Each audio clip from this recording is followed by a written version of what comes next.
Hi friends, कैसे हैं आप लोग। मेरा नाम है अमित और आप देख रहे हैं मेरा channel new era physics classes को। फ्रेंड्स, जैसा कि मैंने अपने आप को लास्ट वीडियोस में कहा था कि आज से हम जेएनयू के लास्ट ईयर पेपर्स के सॉल्यूशंस देखेंगे। तो ये मैंने 2017 का पेपर अभी लिया ही है, मैंने डाउनलोड भी किया मैंने अभी। तो इसके हम अभी कुछ क्वेश्चंस के सॉल्यूशंस करेंगे। एक वीडियो में सारे क्वेश्चंस के तो सॉल्यूशंस नहीं हो सकते हैं, तो इसलिए मैं आपको हर एक वीडियो में ऐसे 3-4 वीडियोस बना दूंगा और 5-6 क्वेश्चंस के सॉल्यूशंस बता दूंगा, जिससे कि आपको भी थोड़ा अच्छे तरीके से समझ में आएगा और धीरे धीरे आप प्रैक्टिस करेंगे। ठीक है, तो ये 2017 का पेपर है, आप देख सकते हैं इसी टाइप से वो पेपर है। यहाँ पर लिखा हुआ एंट्रेंस एग्ज़ाम 2017 MSc फिज़िक्स। ठीक है, तो इसमें जो है सबसे पहला क्वेश्चन जो है वो है मेरा ये वाला क्वेश्चन। देखिए ये क्वेश्चन, देखिए एक बात ध्यान रखिएगा, मैंने ये देखा है 2 बार से ये ट्रेंड बन रहा है कि जो 25th क्वेश्चन है, 25 ही क्वेश्चन आते हैं, जो 25th क्वेश्चन है वो हमेशा ग्राफ के ऊपर होता है। तो मैं आपको रिकमेंड करूंगा कि आप ग्राफ के जितने भी कॉन्सेप्ट्स आपको पता है आप क्लियर कर लीजिए दोबारा से आप उसको पढ़ के। ठीक है, तो ग्राफ आपको ड्रॉ करना आना चाहिए, पूरा जो कंसेप्ट होता है। लेकिन अगर आपको थोड़ी सी भी नॉलेज है कि ग्राफ में हम करते क्या हैं, तो आप इजीली इन क्वेश्चंस को कर पाएंगे। जैसे कि क्या कह रहा है, which of the following graphs gives the best schematic representation of real valued function. ये फंक्शन दिया हुआ है यहाँ पर, आप देखिए हाइपरबॉलिक फंक्शन है, is in a interval around x = 0। देखिए सबसे पहले आपको पता होना चाहिए कि इसका, देखिए अब मैं सोल्यूशन बताता हूँ, मैंने अपने लास्ट स्लाइड में इसका सोल्यूशन किया हुआ है। देखिए सबसे पहले आपको डेफिनेशन पता होनी चाहिए कि साइन हाइपरबॉलिक का जो डेफिनेशन होता है वो ये होता है e⁻x माइनस e⁻−x अपॉन 2। ठीक है, ये होता है। अब मैं इसको यहाँ पे पुट कर देता हूँ, इस एक्सप्रेशन में मैंने यहाँ पर पुट कर दिया है। एट x = 0 आप ये देख लीजिए कि वैल्यू क्या आ रही है फंक्शन की। तो जब आप x की वैल्यू 0 रखोगे तो y की वैल्यू भी 0 आ जाएगी। यानी ये तो आपको पता चल गया कि जहाँ x 0 है वहाँ y भी 0 होगा। ठीक है, इसके हिसाब से मैंने लिखा है कि B and E options can be ignorable, यानी कि हम उसे इग्नोर कर सकते हैं, निगलेक्ट कर सकते हैं। अब B और E क्या था आप पीछे जाके चेक कर सकते हैं। देखिए B और E में आपको सिंपली दिख रहा है कि अगर x 0 है तो y 0 नहीं है, लेकिन हमने अभी देखा है, प्रूफ किया है कि अगर x 0 होगा तो y भी 0 होना चाहिए। तो ये ऑप्शन और ये ऑप्शन तो वैसे ही हट गया, अब बाकी रहे ये 3 ऑप्शंस। तो आपको दूसरा क्या काम करना होता है, दूसरा काम करना होता है आपको चेक करना होता है सिमेट्रिक और एंटी सिमेट्रिक नेचर कि वो क्या है, सिमेट्रिक अबाउट x एक्सिस है या anti symmetric about x axis है। तो आप x की जगह -x जब पुट करेंगे तो आपको आ जाएगा y of -x minus y of x। इसका मतलब क्या हुआ कि वो y एक्सिस के अराउंड एंटी सिमेट्रिक होगा, y एक्सिस के अराउंड एंटी सिमेट्रिक होगा। तो इसलिए जब आप पीछे जाएंगे दोबारा और चेक करेंगे कि कौन सा इसमें एंटी सिमेट्रिक है, तो आपको ये वाला ऑप्शन तो वैसे ही नहीं होगा, ये तो क्योंकि आपको पता है कि ये जो है ये सिमेट्रिक नेचर शो ही नहीं कर रहा है। तो इसका करेक्ट आंसर जो है वो ए वाला जो है इसका करेक्ट आंसर है। आप इसको डेस्मोस या वॉल्फ्राम अल्फ्रा पे भी चेक कर सकते हैं ड्रॉ करके कि सर ने सही बताया या नहीं बताया, क्योंकि आपको ऐसा कोई प्रोग्रामेबल कैलकुलेटर तो अलाउड होता नहीं है कि जिसमें आप ग्राफ ड्रॉ कर सकें। तो इसलिए आपको आइडिया लगाना आना चाहिए कि अप्रॉक्सीमेट कितना आएगा इसका, क्योंकि वो कह भी रहा है बेस्ट स्कीमेटिक रिप्रेजेंटेशन। ठीक है, तो ये था ये क्वेश्चन। बढ़ते हैं अपने नेक्स्ट क्वेश्चन पे। ये जो क्वेश्चन है, ये क्वेश्चन क्या कह रहा है आप ध्यान से पढ़िए, ये स्टैटिस्टिकल मैकेनिक्स का क्वेश्चन है। ये कह रहा है consider a mono atomic ideal Boltzmann gas in which atoms carry magnetic moment mu. The gas is placed in a magnetic field B, जो कि Z डायरेक्शन में पॉइंटिंग अप कर रहा है, at a given temperature T the average energy per atom due to interaction with the magnetic field. ये statistical mechanics का question है, आप इसमें पार्टीशन फंक्शन की मदद से भी सॉल्व कर सकते हैं। मैंने उसी की मदद से किया हुआ है, डायरेक्ट फॉर्मूला होता है। अदरवाइज आप इसको पूरा हैमिल्टोनियन लिखेंगे, फिर आप इसके number of micro states find करेंगे, वो पूरे वाले तरीके से भी कर सकते हैं, बट कम टाइम लगे आपको, आप वही तरीका अप्लाई करेंगे। तो पार्टीशन फंक्शन वाला जो तरीका है वो बिल्कुल सही है। तो देखिए मैंने किया है यहाँ पर। सो इसमें आपको करना क्या है, आप डायरेक्ट इस फॉर्मूले का यूज़ करिए। आपने देखा होगा यहाँ पर मैंने डीजेनरेसी का जो फैक्टर है वो नहीं लिखा है। क्यों नहीं लिखा है, क्योंकि आपको पता है अगर वो पॉइंटिंग अप है तो जो म्यू डॉट बी होता है तो म्यू बी कॉस थीटा, तो कॉस थीटा यानी कॉस 0। तो उस केस में मतलब पॉइंटिंग अप के लिए एक एनर्जी स्टेट है, पॉइंटिंग डाउन के लिए भी एक ही एनर्जी स्टेट है, यानी कि यहाँ पर डीजेनरेसी वाला फैक्टर तो आएगा ही नहीं। तो जो हैमिल्टोनियन आप लिखोगे इन जनरल वो इस फॉर्म में लिखोगे और इसकी मदद से आप पूरा जो मेथड होता है उसको लगा के सॉल्व कर पाएंगे।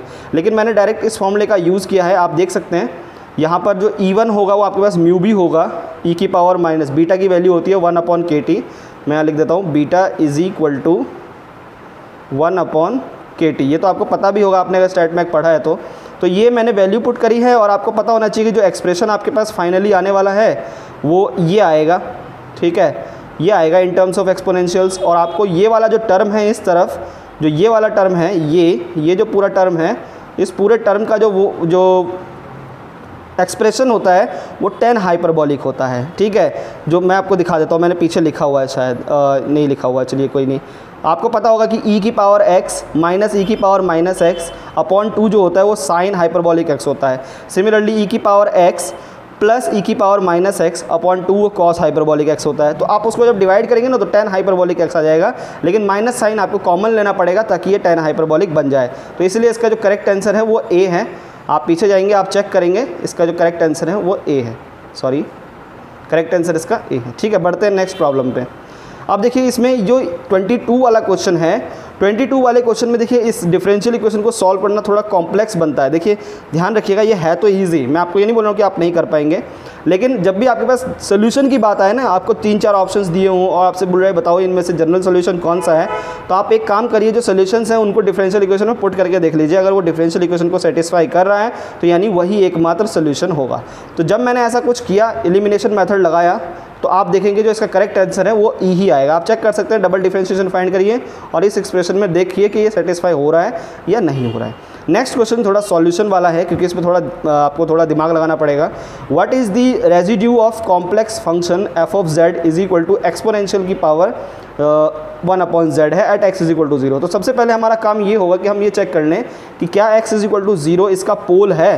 तो मैं इसका सोल्यूशन बता रहा हूँ अभी। आप देखिए, आप क्या करिए, इसको एक्सपैंड कर लीजिए, आप क्या करिए, इसको एक्सपैंड कर लीजिए, जो एक्सपोनेंशियल का जो फॉर्मूला होता है।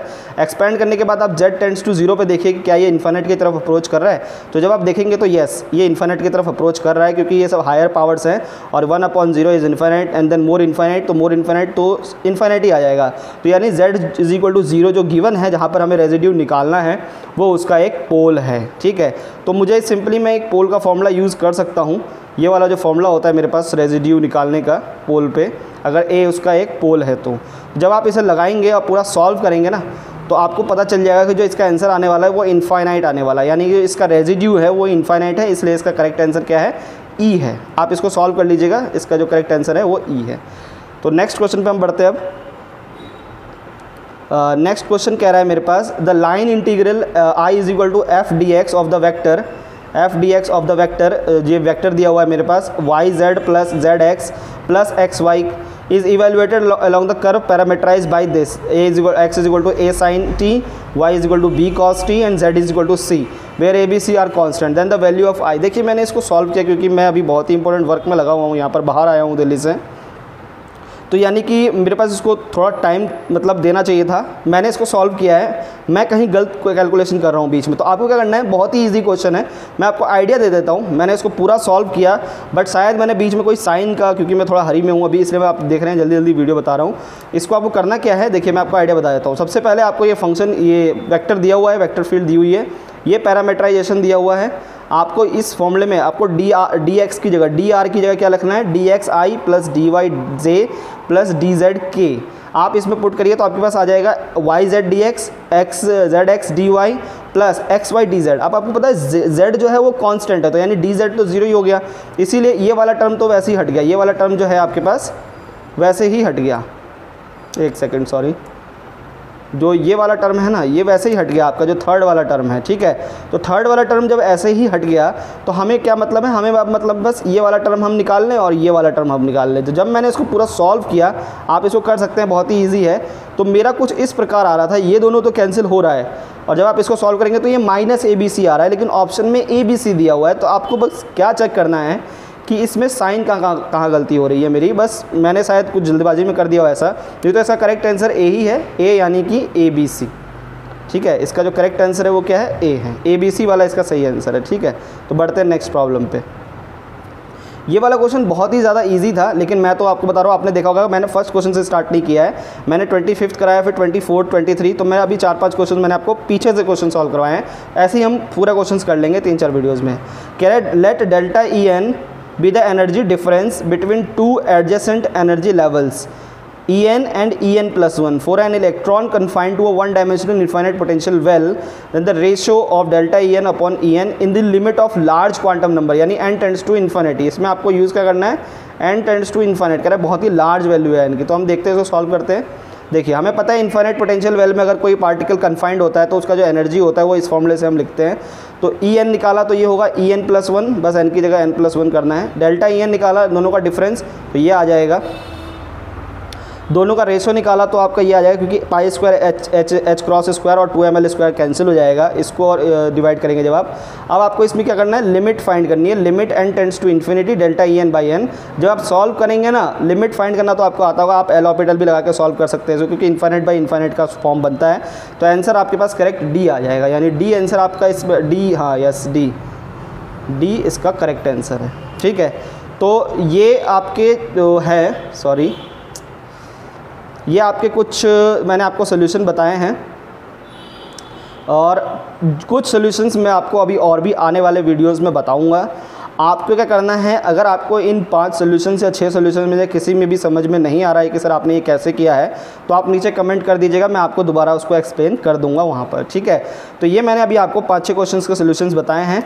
इसमें कोई मतलब टफ़, उतना भी ज़्यादा टफ़ नहीं आता, लेकिन कुछ क्वेश्चंस ऐसे होते हैं जिसमें आपको बेसिक्स अगर याद हैं, क्योंकि ज़्यादातर अगर आपने क्वेश्चन पढ़े हैं JNU के पेपर के, तो आपने देखो अप्रॉक्सीमेटली बताओ आंसर कितना है, नियरेस्ट वैल्यू कितनी होगी। तो आपको बस बेसिक्स पता होने चाहिए, और आप थोड़ा फॉर्मूले को आप रिवाइज़ कर लीजिए किताबों में जो लिखा है, तो आपके लिए आसान हो जाएगा। ठीक है, तो ये अभी के लिए इतना ही मैं बता पाऊँगा, थोड़ा सा भी मेरे को काम भी है। तो जो नेक्स्ट वीडियो आएगा वो शायद थर्सडे फ्राइडे के आसपास आए, लेकिन मैं आपको इस पेपर के सारे सोल्यूशंस दे दूंगा, क्योंकि अभी आपके पास बहुत टाइम है JNU के लिए। तो इसलिए आप पढ़ते रहिए। आपको अगर ऐसा लगता है कि मैं कर पा रहा हूँ तो काफ़ी अच्छी बात है। और अभी एक वीडियो एक ऐसी भी आएगी, क्योंकि बहुत सारे स्टूडेंट जो है मेरे साथ जुड़े हैं, जो कि फर्स्ट और सेकंड ईयर वाले हैं, जिनका जो जैम का जो पेपर होने वाला है वो 2020 में होने वाला है। तो उनके लिए भी मैं एक वीडियो रेडी कर रहा हूँ, और ये मैं उनको बताऊँगा कि आप किस किस बुक्स को फॉलो करिए, ताकि आपका जो जैम 2020 है वो जैम 2019 से बेहतर जाए, और आपको किसी के पे ऊपर डिपेंडेंट नहीं होना पड़े, इसलिए मैं आपको बताऊंगा। ठीक है, सो आई होप कि आपको ये वीडियो अच्छा लगा होगा, आपको सारे सोल्यूशन समझ में आ गए होंगे। तो मिलते हैं अपने नेक्स्ट वीडियो में, तब तक के लिए ख्याल रखिए अपना। Good bye.